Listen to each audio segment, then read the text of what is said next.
Hey, what's up, everybody? BDO 44 coming at you in another video. Alright, so I'm feeling really good. Really good about the Los Angeles Lakers. We got a game coming up in about 12 hours. It is now, it's the right time to make this video because it is after 12 o'clock. So I technically wanted to make the video on the day of the game, and that's exactly what this is, even though it's technically the night before.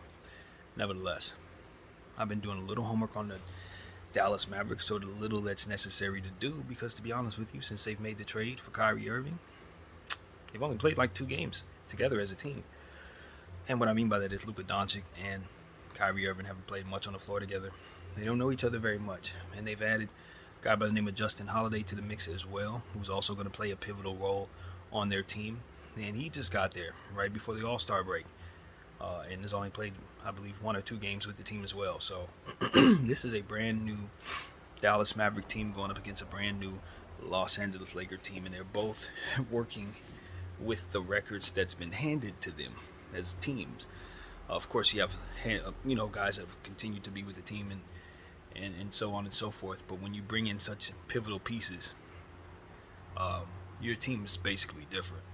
You have different tendencies, different things you need to look out for, different things ultimately that you're expected to do, and et cetera, et cetera. So for me, looking at this matchup, the question is going to be which team's continuity is going to show up in this game, with both teams not knowing themselves. Which team is going to know themselves better than the other? And I think early on it's easy to say the Lakers have a leg up. We've of course made trades to bring in about 6 or 7 new guys, and those guys have had a little more time on the floor with one another than the home team, the Dallas Mavericks, have. My Los Angeles Lakers, you can't be more excited if you're a Laker fan for what it is that you've seen as of late from this team. Essentially, we've been dominating the opponents in front of us. Now, granted, the opponents we've seen haven't exactly had their full strength out there. Ran into a Pelicans team with no Zion, a Golden State team twice with no Steph Curry. In one of those games, Wiggins didn't play. So, the level of competition my Lakers have faced since making these trades hasn't exactly been stellar. We did run into a Portland Trailblazer team that shot better than anybody we've probably ever seen in our lives, and as a result, we didn't do very well against them. But even so, our new weapon, Malik Beasley, showed us in that game exactly how serious of a weapon he's going to be going forward for us. And when you see sequences where guys are crowding Malik Beasley with double teams, trying to prevent him from catching the ball to catch 3-point shots, and you see them leave LeBron James open in that same sequence, you understand just how serious of a weapon this is. And you now know that the Dallas Mavericks and anybody else is going to have to deal with him. In the previous game, he had 25 points, and if I'm not mistaken, hit, was it 7 of 11 threes or something of that nature. He ran it up and did it in a variety of ways, and this is a guy who's continuing to gain a great deal of respect in purple and gold. And as of right now, as a starter, I don't think he's going to lose that job anytime soon. You can just basically pencil him in as somebody we're going to be looking for early and often. And not only is he fantastic shooting the ball in regular situations, but particularly in transition, his 3-point shot is ridiculously accurate. So this is somebody that we want to continue to empower to shoot the ball. And because of it, we're going to have to adjust our thinking in regards to other people's shot selection and or attempts. So this is a situation where I think our team is a bit more diversified in terms of what we expect from every guy on any given night. And because of it, we can beat teams in a multitude of ways. And now with the ability to stretch the floor a bit more, you can see opportunities for Anthony Davis and LeBron James to be able to get into their actions and have a lot more space to work within them. So I could not be more excited about what this matchup means for us going up against a Dallas Maverick team that has trouble rebounding the ball at this point, and has had a little issues scoring, or rather defending the interior and keeping people from scoring in their paint. That's where we can shine. The Los Angeles Lakers had 58 rebounds in the previous matchup. the San Antonio Spurs and Dallas matchup did not rebound very well as a whole. Both teams were not great on the boards against one another. As far as I can tell, I don't see enough size on the Dallas Mavericks team to really deal with what the Los Angeles Lakers are going to be able to put up against them. And because the newfound ability to shoot the ball with the LA picking up the players that we did in Bamba and, of course, Beasley and Hachimura and a few others as well. Unfortunately, D'Lo may miss the game. He's expected to be day-to-day with an ankle. So he's not expected to be out there. But all in all, when you consider the shooting that's going to be on the floor, you can clearly see that we can match up with Dallas in ways that we couldn't in the previous matchups. And if you've been following my channel, you know we've talked a great deal about how we looked in those two previous matchups against the Dallas Mavericks. Two of the most embarrassing games, if you ask me. Not necessarily because of how we lost, but because of how we strategized. We played small. This was a time before we made the trade that we now have, where we were using guys basically out of position and just ultimately putting 3 and 4 guards on the floor against Luka Doncic and just allowing him to pick them apart. It was something that we talked about at length, and the frustration that came with it. We just are very happy that Rob Pelinka gave us the players necessary, got the trades necessary to move us on from that way of play. But because that was what we saw, we really don't know necessarily what we're going to see tomorrow. And that is what the question will be. How would Darvin strategize against these Dallas Mavericks, of whom I've said he looked as if he was trying to help them out by the way that he was defending them the last 2 times we saw them? And so what is his mindset going to be against these Dallas Mavericks? Is he going to play the size that we have, keep rotations on the floor that are so much easier to make more sense now that we have a more plethora of players that can be switchable and taller guys? It should be so much easier to slip into or fall into fantastic rotational decisions, even if you're doing things that he does, like, trying different guard rotations and various things. You can do those things a lot more so with success attached to them when you have the roster we have right now. And so I'm hopeful that he'll give us what we need. I'm thinking about a guy like Mo Bamba, who really had a fantastic second half of the last game. Came out of there with a double-double, really rebounded the ball very well and gave us some rim protection. I think he's somebody who can very much complement AD, very much complement Vanderbilt, very much complement Winyan, and so on and so forth. He is a guy who's going to continue to help this team, and I would not hesitate to play him starters minutes, even if he's not necessarily starting. As he continues to grow confidence and get his conditioning going, I promise you he's going to ascend in this uniform. And that is what I'm super excited about in regards to this team. You see a bunch of guys that you can pretty much expect to get better with you over the next several years. These guys are the right age to where they're ripe in the sense that they know what their games are and they know who they are, but they're also continuing to refine their game and refine their shooting mechanics and various things in their conditioning. So this team, for me, has immediately vaulted into contention just from looking at them in the short span of time, given the fact that it's been some limited talent that we've gone against based on the injuries that these teams have faced.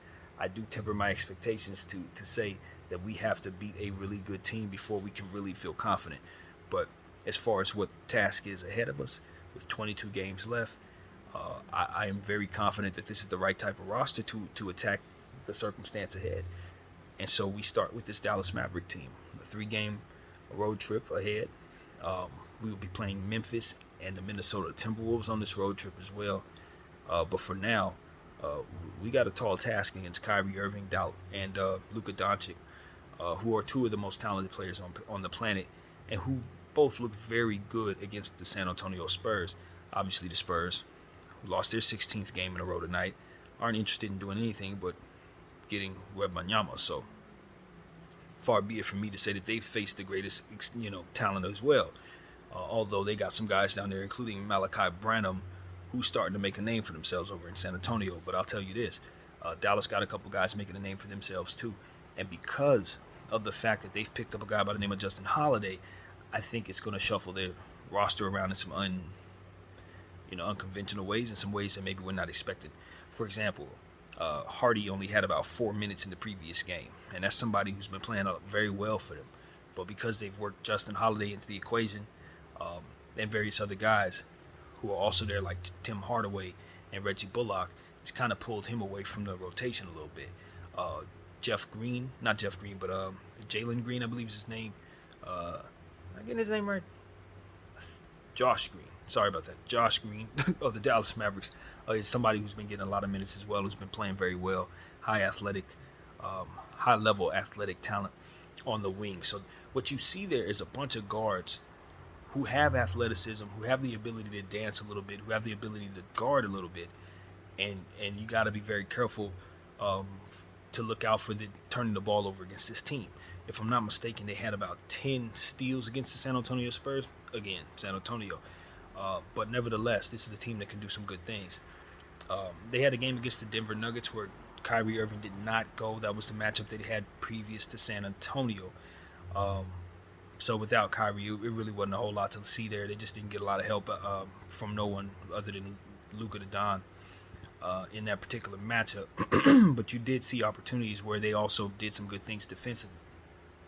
So it's kind of strange. Like I said, they haven't played together a lot since the trade.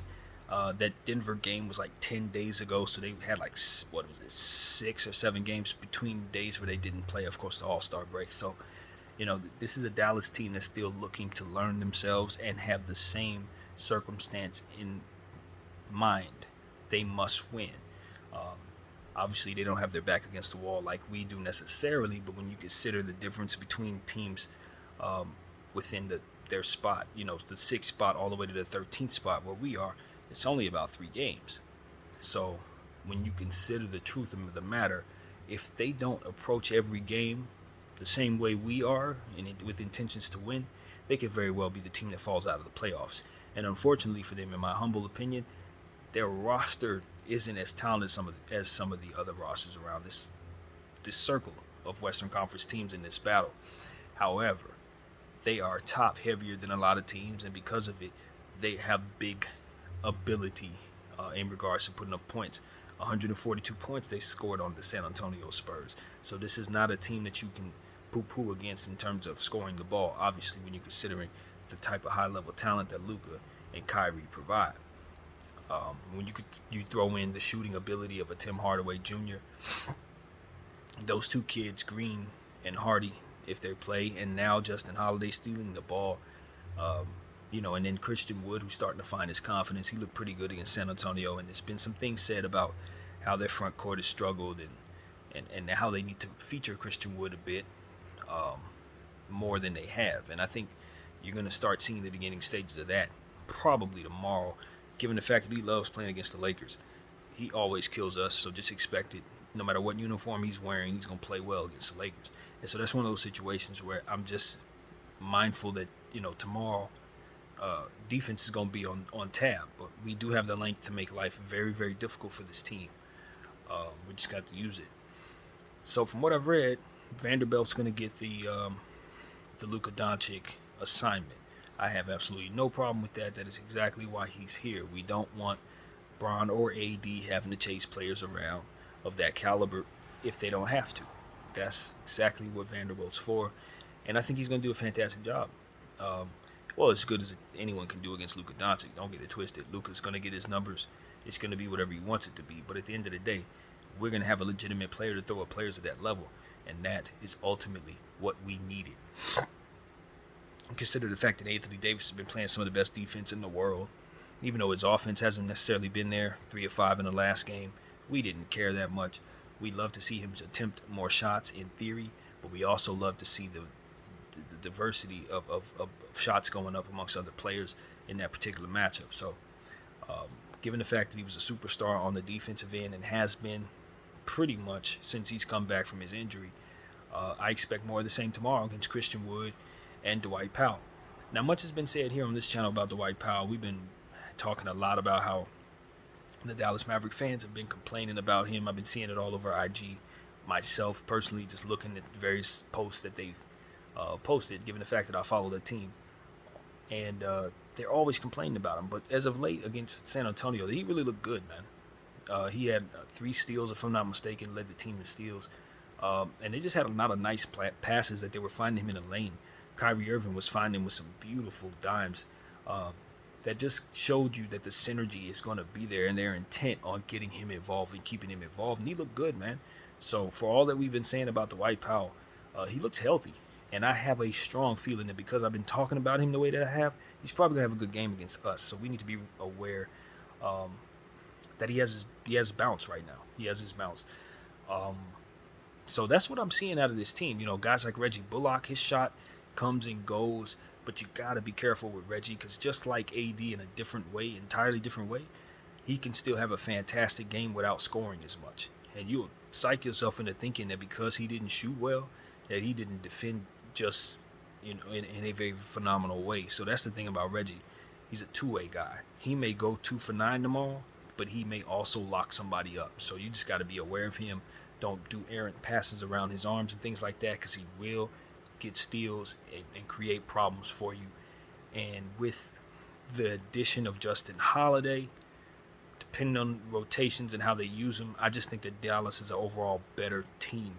And Reggie Bullock is probably going to be an overall better defender because of the presence of a guy like Justin Holiday in the lineups he's in.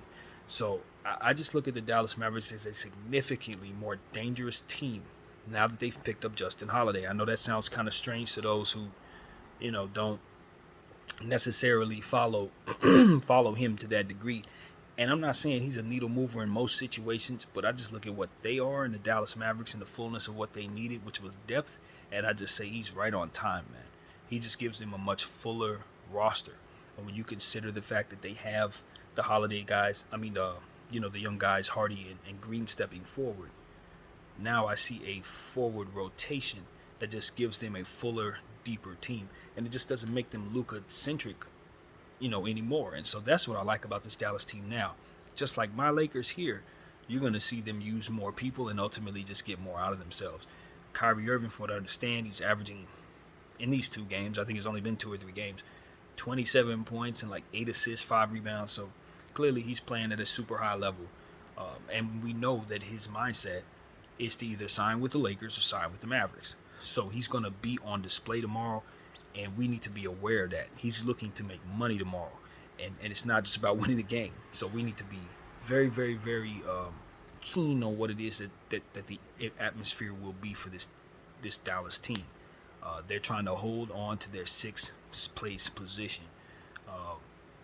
And at the end of the day, they have 2 of the best players on the planet running around for them right now who are learning each other, but they're extremely cerebral, and they're both capable of doing magnificent things on the floor. So if we're not prepared to defend them, or we're not prepared to score 175, 160 points, there's a good chance we don't win. But the good thing is we have everything we need to do so. This is not 2 weeks ago. This is not small ball Lakers. This is a very, very, very confident, young, energetic, deep basketball team that does not need Anthony Davis and LeBron James to play well if everybody plays the way they did in the previous matchup. Now, granted, I do think Dallas will be the best team we've seen as of yet because they are just simply fuller. They have a healthier squad. And so just by nature, with more of what an NBA team can put on the floor, they're just going to be better than a team that doesn't have their stars. So that's what you know. Dallas is healthy, and they're going to be throwing some guys at you. They're looking at you as a good Laker team. They're at home. Their shooters are going to be shooting. Dallas is not a place we win very much, but we are not who we've been. So that's what I'm looking to see. Are we going to establish that this new Laker team is nothing like that old squad, and we can win the games that they couldn't win, and that we can dominate teams that we had trouble with? Because that's ultimately what we're going to be expected to do. That's what this trade was for, to raise our floor and ultimately make it so that teams like Dallas, who are really solid, can't beat us. You got to be a lot better than solid to beat this Laker team, and that's hopefully what we will establish on their home floor tomorrow. Now, here's the deal. I'm not worried about D'Angelo Russell missing this game necessarily, just simply because of how much guard depth we've had. I thought Lonnie Walker could have used more minutes in his last game. Dennis Schroeder's playing at a high level. As we said, Beasley shooting like crazy, and Austin Reeves didn't miss a single shot in the last game, not one single shot. So this is a rotation of guards that you just feel great if somebody happens to not make the game. You feel great that you're probably going to be better for it because more players who need to play will ultimately get minutes. So this is a situation where if D'Lo just has to sit, we're probably going to be just fine, even though we will desperately miss what he brings to the table. But guys will just have to make up for it. I think that we saw something in the last game that we would hope would not carry over, and that's our superstars shooting numbers. 3 or 5 from AD, as we said, we weren't upset, but we need him to shoot more, and we know that. LeBron James, 5 of 20. We know the efficiency wasn't there. He'll be better. Those are things that just must be. And, we're very fortunate that we won the last game. The guys were shooting very well. But if for some reason Malik Beasley isn't shooting like that, we can't find ourselves in situations where our stars aren't shooting well, and then that'll be the case, and otherwise we won't win. So we just need to continue to search out ways to dominate, because we have the ability to do so based on the roster. You talk about a guy like Rui Hachimura, 14 points in the last game, 5 of 8. I thought he was very, very solid in the second half. Did some really, really good things. I thought guys were finding him, and I think the synergy with him and LeBron James is starting to show real dividends early. I think we need to continue to put them on the floor together, because he and Bron just have a synergy. Bron tends to find him, and he tends to be able to make shots off Bron. So that's something that's key, and I love seeing it. As we said in a video earlier today, we want to see the Lakers continue to seal him off in the paint. We've seen a lot of that since the trade. Guys just looking for Rui Hachimura as he continues to find himself deep under the basket. It works. We just got to continue to do it. In his mid-range game, it's just a sight to see, man. We can't get frustrated with him when he shoots those mid-range shots sometimes, because he'll take them, a rhythm shot, for example, he took off a three-point situation. Usually guys are really okay behind the arc. He took a step in and shot a mid-range shot and missed it, but that's his game, and you want him to take advantage of those spots, because ultimately teams don't defend him very well. So I'm super excited about Rui Hachimura. I like him off the bench. I like him at the 3, because from what I understand, the numbers at the 4 don't match very well. They don't look very good with him playing the 4, but him playing the 3 for whatever reason makes it so that our numbers look better from what I understand. So we got to keep exploring ways of using Rui, and get him slashing at the bucket, get him in positions to take advantage of smaller players, so he can shoot over them with his mid-range ability and stuff like that. If we can find him mismatches, he'll take advantage of those. So that's what I like, man. If we can get him sealed off on guards and stuff like that, he's gonna go crazy. So this is what I'm looking at. Vanderbilt, that's another player that you guys know I'm super high on. He doesn't really have to do a whole lot statistically. He just has to be a pest, use his energy and his speed to just be everywhere, and ultimately use his 6 fouls wisely. And let's not be afraid for him to do so, because we do have the depth from which to work at that position. We should call up Jay Huff, with that being said. I think our center position is highly reliant upon Bamba and AD staying healthy, and neither one of those guys are great bets to stay healthy. So we need to be mindful of that right now while we're enjoying health, to start gearing up for what we're going to do with our center position, just in case those guys aren't able to hold up. It's very important. We should call up Jay Huff, and we should make him a part of what we're doing. It's smart. It makes sense. So that's something I'm thinking about. I just love what I'm seeing from my team, man. What can I say? I think we're one of the best teams in all of basketball right now. I think we just have to go out and prove it. I really do believe that. I think that it's not crazy at all when you consider exactly how much depth this team has. When you consider Lonnie Walker's and Wenyen Gabriel being pushed down the lineup, like, those are guys I'm comfortable playing 20 minutes if necessary. It's not a problem to really run anybody on our roster. I'm curious to see what Devon Reed can do, because I still don't know. In the limited minutes that he's been given, he seems careful, seems to play fantastic defense. He's made the shots he needs to take, and he doesn't seem to be forcing anything. I haven't seen anything wrong with the limited minutes at all. Haven't seen Max Christie at all. I'd love to play him. So it's like, this is one of the deepest teams in basketball. And I don't know who's better or worse than us or how we match up with teams, because a lot of what we have going on is contingent upon AD and Bron's health, and they're both playing through their foot. So I'm not so high on us as it pertains to our long-term goal. But as it pertains to our short-term goal, if we take every game seriously, I don't think we're going to have a bad record at the end of this 22 games stretch. I really don't. If we take every game seriously, every possession seriously, we have the talent to beat up on most of these teams that we're going to face. Not just beat them, but beat up on them. And so that's what I see. That's just what the roster is showing me. Now, whether or not they're going to go out there and execute that, I don't see why they wouldn't. That's basically what I'm here to tell you. I don't see why they wouldn't. This is a good team, man. It's kind of scary how good they can be when you consider the way that Malik Beasley's shooting, the way people have to defend LeBron James. You consider the way Anthony Davis only had like 13 points, and we look great out there. You know what I mean? D'Angelo Russell was removed from the game in the first quarter. Like, we're talking about Golden State Warrior team that just won the championship. Now, granted, they were running players that didn't win the championship with them, but when Klay Thompson and Jordan Poole on the floor together, and Draymond Green is on the floor, and you have that type of success, your team is good. It's not a secret that your team can really play. And I'm just so happy that the All-Star break gave us an opportunity to let guys fully heal from these injuries. And I look at Lonnie Walker and Austin Reeves particularly. I just see them coming back from this All-Star break as 100% players, and that's what we were struggling with. They weren't there, and you really missed Austin Reeves before that trade. That little stretch that we had when he got hurt was a very bad stretch for this team, and we're still kind of dealing with the fact that we lost some of them games that we would otherwise not lose. So having full health for this situation is everything, and we just got to continue to use guys in proper rotation to assure we have as much health as possible, I guess is what you say. So that's what I'm looking for tomorrow, is a continued diversification of our playing time and ultimately using guys in various rotations that will experiment a little bit.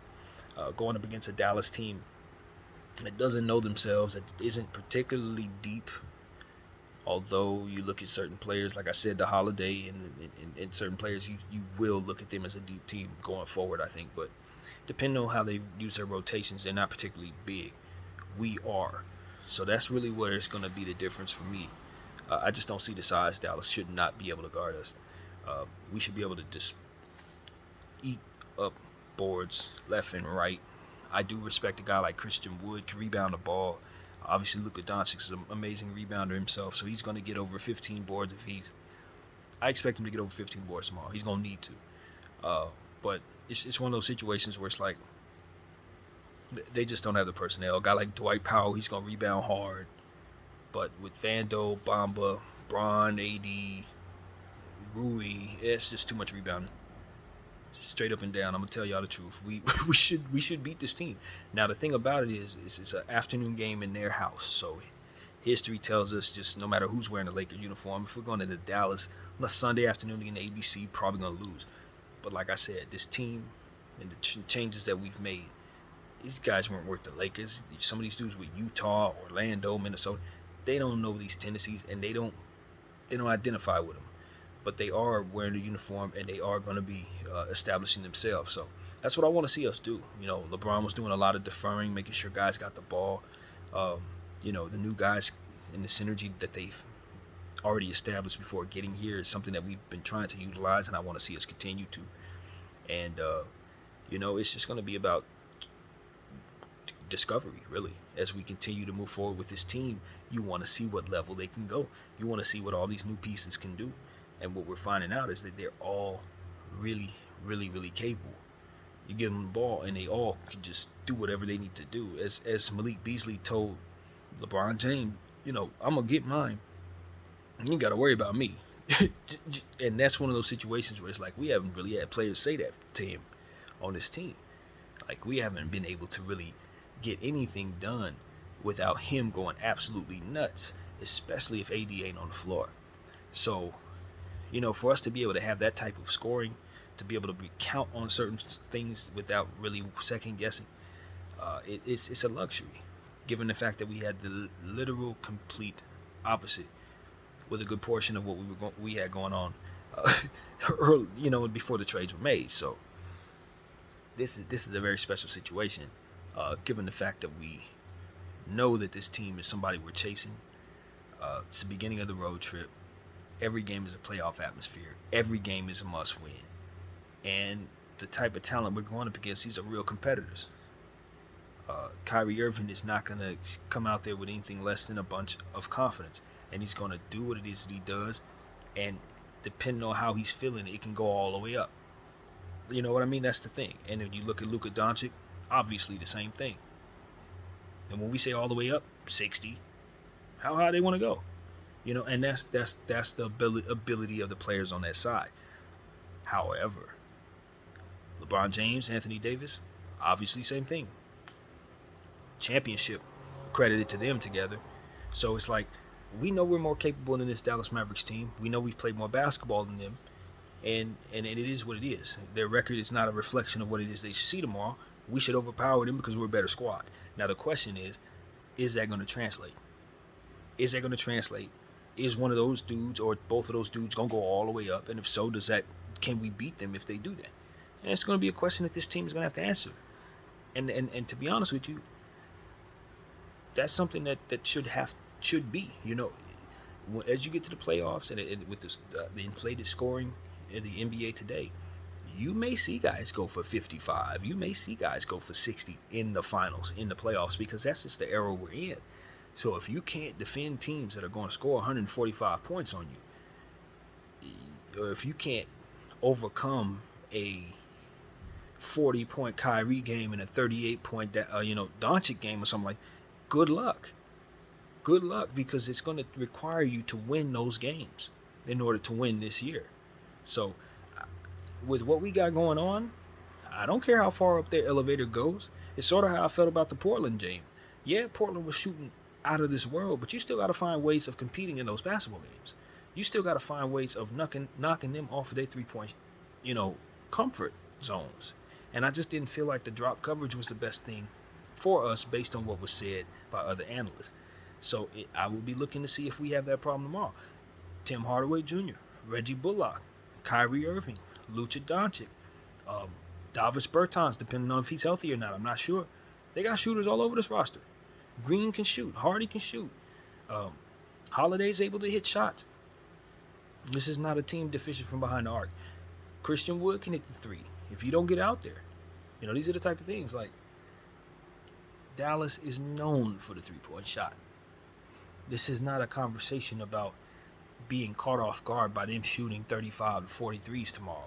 You expect it. It's Dallas. They're home. And so Tim Hardaway Jr., if he goes for 33 tomorrow, I'm not going to be surprised. For all from behind the arc, he's capable of that. You almost got to expect it, to be honest with you. So that's what I'm expecting our Lakers to pay attention to. We got shooters now. We don't need to be worrying about not being able to match teams bucket for bucket as long as we got the right people shooting the ball. And so 5 for 20 from King James, like I said, he'll be better, man, because we can't afford inefficiency King. We need efficiency King on point for the rest of these 22 games if he's going to be able to play them all. And so that's what it's going to be about, to see if guys are going to play. Bron's day-to-day, AD's day-to-day, and D'Angelo Russell's day-to-day from what I saw. So that is what we're looking at. I do expect AD and Bron to play, though. I definitely expect that. So, yeah, super exciting stuff, man. Dallas Mavericks are a team that has not played a lot of basketball. Like I said, doing homework on them is basically pointless. They got some guys on the back of their bench they use in a Dallas game. And I want to mention McKinley Wright, who had a pretty good game. McKinley Wright the fourth is a rookie they had. Theo Pinson's another guy that they use in rotation. And it was one more guy, man, I don't remember his name. But he's also in rotation, another forward that they use.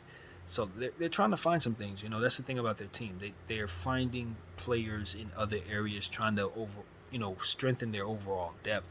And if they can get those guys to play in better, if they can get the Wrights and McKinley Wrights and these Theo Pinsons and these other guys, Hardy and them, if they can get them to play up to a certain level, that will overall increase what the Dallas Mavericks can do in regards to keeping that sixth spot. Because I just don't know if they have enough overall depth. They definitely don't have enough size, though. I can tell you that right now. They do not. They got to get Christian Wood playing at a higher level than they have been. And as I said, I expect him to start that process tomorrow. I really do. So we got to be careful, man. This Dallas Mavericks team more than capable. Obviously, they can have a very high efficiency game with Kyrie and Luka and Tim shooting the ball. So we just know defense is going to be important, and we know taking care of the basketball and not turning it over against this team is important. Free throw shooting. We've had our free throw concerns. We have not been the greatest free throw shooting team since making the trade, and we know we can be better there. But overall, we're shooting the ball well everywhere else, so you got to like that. Transition defense, we want to do a better job there. Just continue to work on our transition defense and offense, get in fast break. This Dallas team doesn't tend to get in the fast break very much, but then again, you add Kyrie Irving to the team. You got to look at that differently. So, just all in all, I'm expecting them to have a really, really seriously high efficiency night. That's what I'm looking at with the Dallas Mavericks. I just look at their team and I say they got a lot of guys who can hit a lot of shots. Now, whether or not it's going to translate to that, I don't know. But Kyrie and Luka ain't going to miss too much. I just know that. So we're going to have to find some type of pattern of defense that's going to work against them. I don't know what it is we're going to try, but we're going to have to mix it up. I can tell you that. If you don't mix it up against those two, they're going to knock you off. So, I think offense is probably our best defense in this game, given the fact that we're going to be able to rebound and just probably be able to match them bucket for bucket. Maybe if we push the pace or something, I don't really know what makes sense there when you consider Kyrie Irving's now part of the team. It's like I said, it's about discovery. Both of these teams are learning each other. So, if anything, I'm just going to be looking to see how Luka and Kyrie play off of one another, and discovering how our guys ultimately defend them doing so. So it's going to be a lot to learn. A lot to learn for the Los Angeles Lakers, but at the end of the day, we got to win the game. I don't care what we learn. If we don't find a W, we're getting burned in a bad way in a lot of different ways. So that's what it really comes down to. This is a game you must win. This is a team you must beat, and it's a team you may see in the playoffs. So with all the storylines, Bron and Kyrie, Luka Doncic and Bron, all these different things that are just ultimately there. The Lakers and Mark Cuban, the whole thing. It's all there. We're just going to have to be aware that this game is going to mean a lot to both teams. It's going to be cool blue. They're going to be fired up. Their fans and everything. And, Dallas on a Sunday afternoon, that's big energy just off strength of the Cowboys. So ain't no football. They're going to be pointed at us. And with Bron in the house, I'm pretty sure it's going to be a star-studded event. So I'm excited. ABC, 12:30. Lakers, Dallas Mavericks, Luka Doncic, LeBron James, Kyrie Irving, Anthony Davis. It's going down, man. All these new players we got. I would love to see D'Angelo Russell if he can suit up, but if he doesn't suit up, like I said, I think we'll be just fine. And, my eye's going to be on Austin Reeves. When is he going to miss? Is he ever going to miss again? Hopefully not, because that shot is looking fantastic. The way he slashed into the basket, passing the ball and all of that is helpful, as usual. You know what I mean? Beasley's everybody's favorite player right now, shooting the ball like crazy. You love that. And I just am curious to see exactly how good our team is. Are we going to have issues guarding the perimeter like we did against Portland? Because that looks like the biggest Achilles heel for this team thus far. It's the only thing that really stands out in regards to how, what to complain about. But everything else, it's just been about, wow, look at the depth. Wow, look how good that player is. Whoa, look how good that player looks next to that player. Now, it's like just more discovery. So I think tomorrow's a test. Can they win an afternoon game in Dallas? We'll see, man. That's what I got to say. BDL 44. I thank you all for watching. I'm out.